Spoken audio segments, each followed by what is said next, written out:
देखो यहाँ पे कब ऐसे कैमरा दिखा, पीछे वाले को कैमरा नहीं है, पीछे वाले को कैमरा नहीं है, पीछे वाले को कैमरा नहीं है। बहुत बहुत धन्यवाद नटराज डांस एकेडमी के कलाकार के उत्तम प्रस्तुति के लिए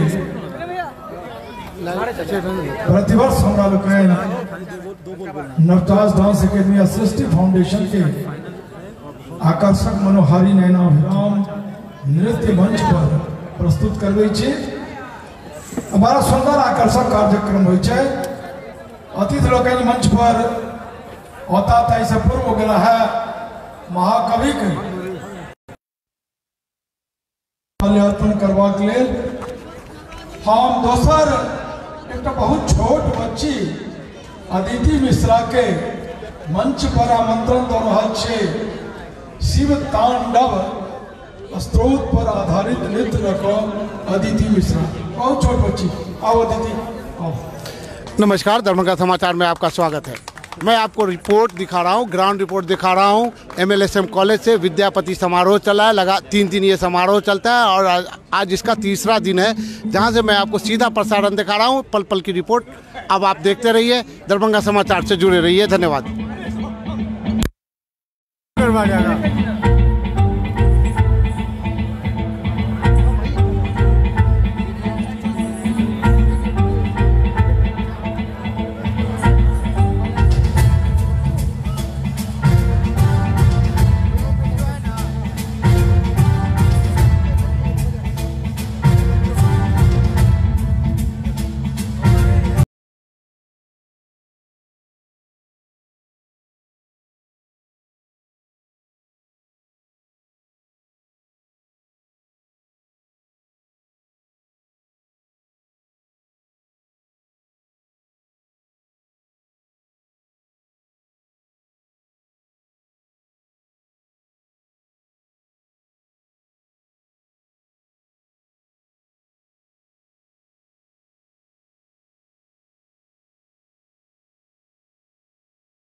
प्रभावलम्बिकण्ठकन्दली रुचिप्रबद्धकन्धरं स्मरच्छिदं पुरच्छिदं भवच्छिदं मखच्छिदं गजच्छिदान्धकच्छिदं तमन्तकच्छिदं भजे अखर्व सर्वमङ्गला कला कदम्ब मञ्जरी रसप्रवाह माधुरी विजृम्भणा मधुव्रतं स्मरान्तकं पुरान्तकं भवान्तकं मघान्तकं गजान्तकान्धकान्तकं तमन्तकान्तकं भजे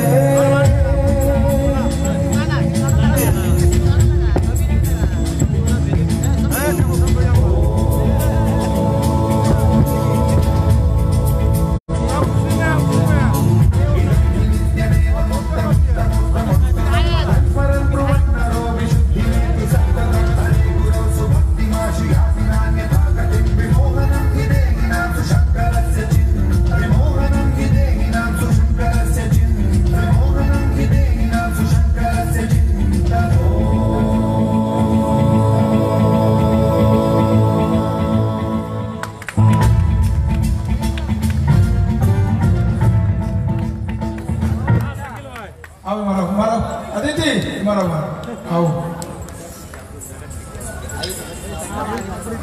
बड़ा आकर्षक मनोहारी नृत्य अदिति प्रस्तुत करें। शिव तांडव स्तोत्र। शिवा का अर्थ हो कल्याण। इतने छोट बच्ची हाँ कल्याण कामना कलर एक बच्ची की सेहो कल्याण हो थपड़ी बजा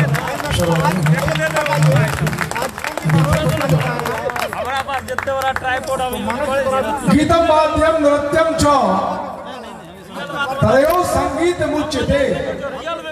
गीतम वाद्यम नृत्यम च त्रयो संगीत मुच्यते। गायन वादन नर्तन तीनों जखन होय छे तखने संगीत पूर्ण होय छे।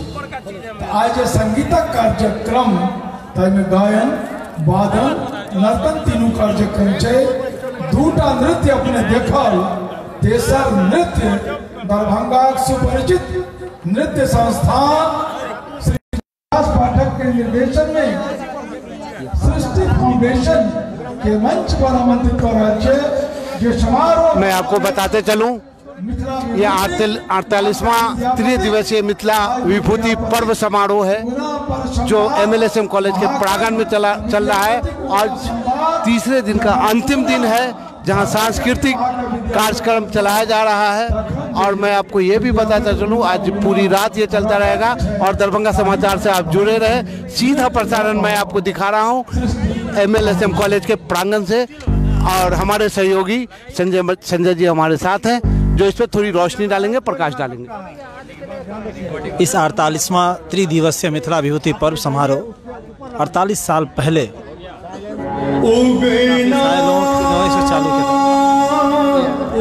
लीजिए विद्यापति जी आ गए हैं, इनका आनंद लीजिए।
पियासल छी उगना उगना रटते रटते वन के बीच हम व्याकुल छी रोगना तू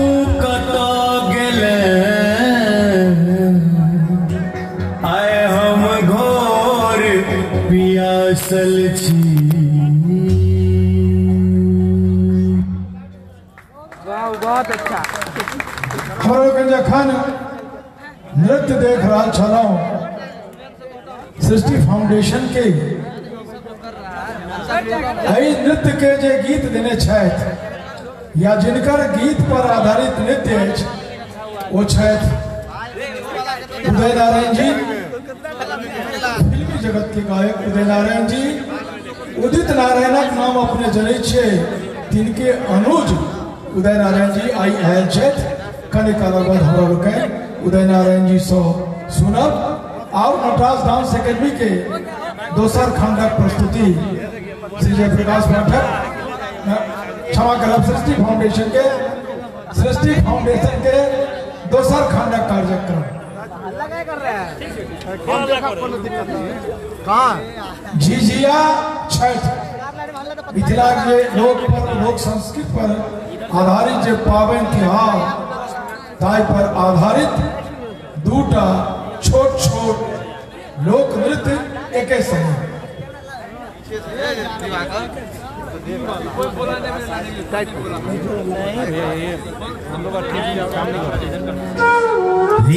प्रस्तुत दुर्गा पूजा के शुभ अवसर पर होबा वाला मिथिलांचल के प्रसिद्ध लोक नृत्य झिझिया सृष्टि फाउंडेशन के माध्यम से प्रस्तुत यही झिझिया के आनंद लिया।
झिझिया के बाद अब प्रस्तुत लोक आस्था के महापर्व छठ।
छठ के बाद भाई बहन आज समस्त मैथिलानी के प्रिय पर्व सामा चकेबा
अखन मिथिला के जे लोक पर्व ताई पर आधारित नृत्य हमरा लोग देख रहा चलो हमारा अतिथि लोग मंच पर आबि गेल छथि